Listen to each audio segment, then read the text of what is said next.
Well, hi out there, everybody. How's it going? I'm Mr. Michael, and if this is your first time hanging out with me here in my library, we're about to do some story time with Mr. Michael. Actually, if this is your multiple time, we're still gonna do it. So I don't know why I prefaced it that way. However, it's time for story time with Mr. Michael. So today we've got a very special request. I love special requests. They make me really happy in my heart. And this special request was made by one of our viewers, Elise. Elise, thank you very much for recommending this book. Today, we're going to be reading Bedtime for Frances by Russell Hoban with pictures by Garth Williams. I'm assuming that's Frances. Frances looks like a badger to me. Let's see what happens when it's time for Frances to go to bed. What do you think? Bedtime for Frances by Russell Hoban, pictures by Garth Williams. The big hand of the clock is at 12. The little hand is at 7. It is 7 o'clock. It is bedtime for Frances. Mother said, "It is time for bed." Father said, "It is time for bed." Frances said, "I want a glass of milk." "All right," said Father. "All right," said Mother. "You may have a glass of milk." Frances drank the milk.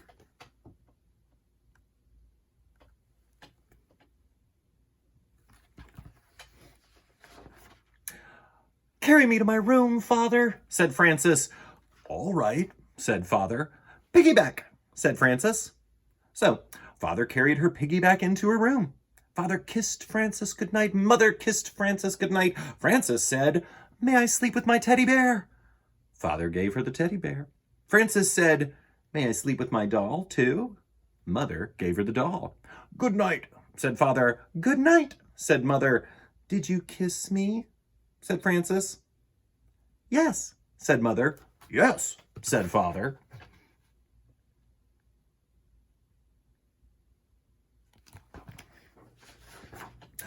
"Kiss me again," said Frances. Father kissed her again. Mother kissed her again. They closed the door. "May I have the door open?" said Frances. Father opened the door. "Good night," said Mother. "Good night," said Father. "Good night," said Frances. Frances could not sleep. She closed her eyes, but she still could not sleep. So she began to sing a little song about the alphabet. She made it up as she went along.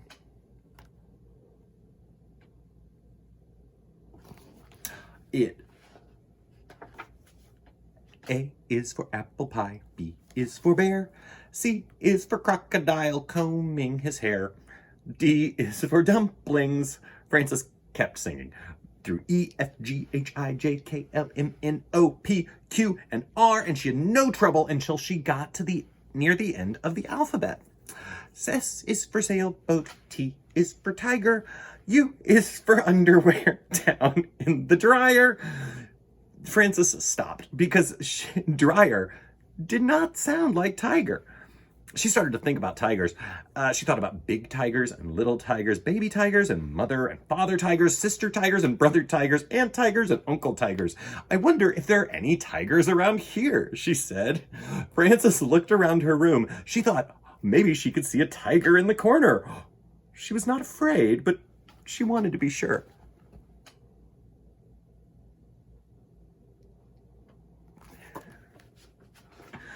So she looked again. She was sure she could see a tiger. She went to tell Mother and Father. "There's a tiger in my room," said Frances. "Did he bite you?" said Father. "No," said Frances. "Did he scratch you?" said Mother. "No," said Frances. "Then he's a friendly tiger," said Father. "He will not hurt you. Go back to sleep." "Do I have to?" said Frances. "Yes," said Father. "Yes," said Mother.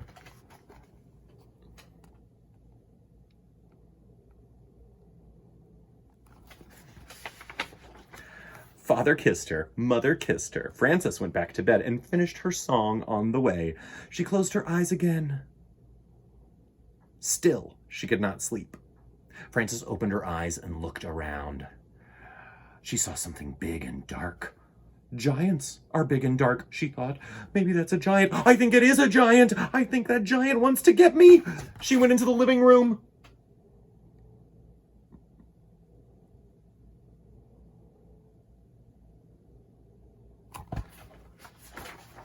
Mother and Father were watching television and having tea and cake.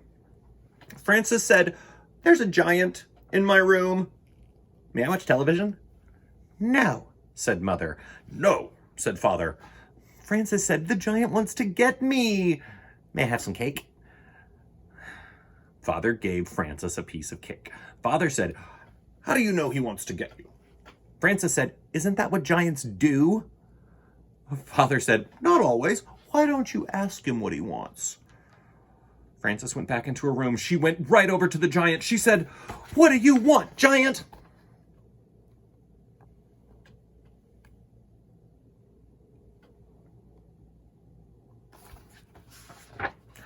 She took a good look at him. There was no giant. It was just a chair and her bathrobe. So she went to bed again. Frances was not very tired and did not close her eyes. She looked up at the ceiling. There was a crack in the ceiling, and she thought about it.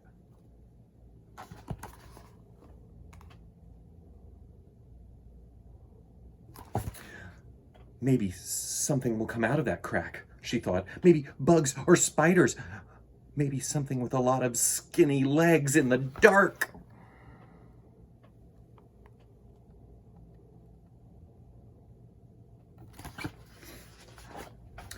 She went to get Father. He was brushing his teeth. Frances said, "Something scary is going to come out of the crack in the ceiling. I forgot to brush my teeth." Father said, "You brush your teeth and I will have a look." Frances brushed her teeth. Father came back and said, "Nothing could come out of such a little crack, but if you are worried about it, get somebody to help you watch. You can take turns."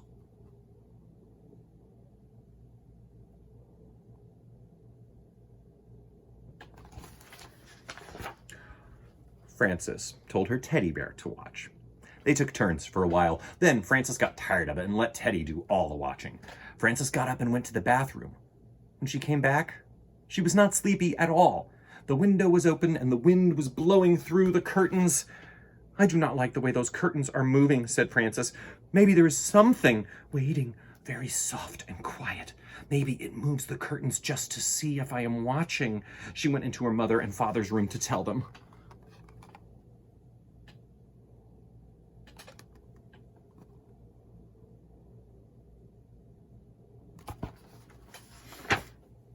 They were asleep. Frances stood by Father's side of the bed very quietly, right near his head. She was so quiet that she was the quietest thing in the room. She was so quiet that Father woke up all of a sudden with his eyes wide open. He said, "Humph!" Frances said, "There is something moving the curtains. May I sleep with you?" Father said, "Listen, Frances, do you want to know why the curtains are moving?" "Why?" said Frances. "That is the wind's job," said Father. "Every night, the wind has to go around and blow all the curtains." "How can the wind have a job?" asked Frances.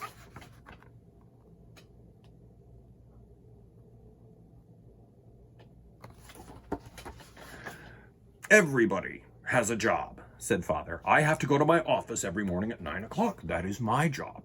You have to go to sleep so you can be wide awake for school tomorrow. That is your job." Frances said, "I know, but..." Father said, "I have not finished. If the wind does not blow the curtains, he will be out of a job. If I do not go into the office, I will be out of a job. And if you do not go to sleep now, do you know what will happen to you?" "I will be out of a job?" said Frances. "No." "I will get a spanking?" said Frances. "Right," said Father. "Good night," said Frances, and she went back to her room. Frances closed the window and got into bed. Suddenly, there was a noise at the window. She heard bump and thump.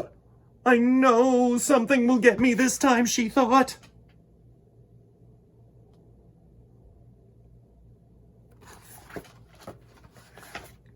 She jumped out of bed and went to tell Mother and Father. When she got to their door, she thought about it some more and decided not to tell them. She went back into her room. Frances heard the noise at the window again. She pulled the covers over her head. I wonder what it is, she thought.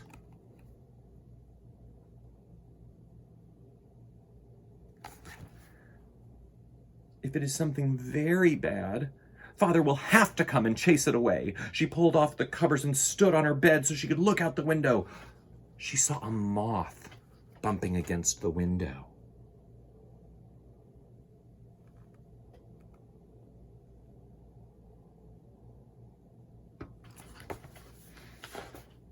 Bump and thump, his wings smacked the glass. Whack and smack made Frances think of a spanking. All of a sudden, she was tired.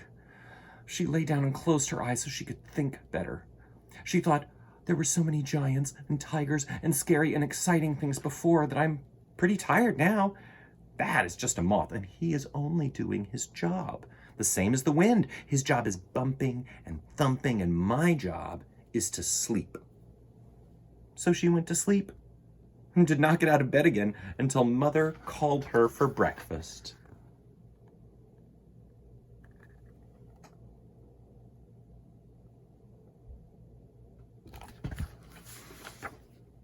The end. Well, Frances finally went to sleep, didn't she? Yeah, and she knew that everybody's supposed to do what they're supposed to do. We all have a purpose. We all have a thing we're supposed to be doing, right? I'm supposed to be reading story times with Mr. Michael. That's what I'm supposed to be doing. What are you supposed to be doing? Watching story times with Mr. Michael, maybe? Are you supposed to be telling me what your favorite book is in the comments section below so I can read it next time on Storytime with Mr. Michael? I know what Elise's job was. Elise's job was to let us know about this wonderful, adorable book with these beautiful illustrations. And I think that's really great. What do you want your job to be? It doesn't have to be the job you have when you grow up. You can have a job right now. Your job can be to make everybody laugh. Your job can be to make people smile. Your job could be to be the best possible friend or person you can be. That's something we all can try and do, isn't it? I think that's kind of everybody's job. So there you go. Get out there and do your job, everybody. Do your job.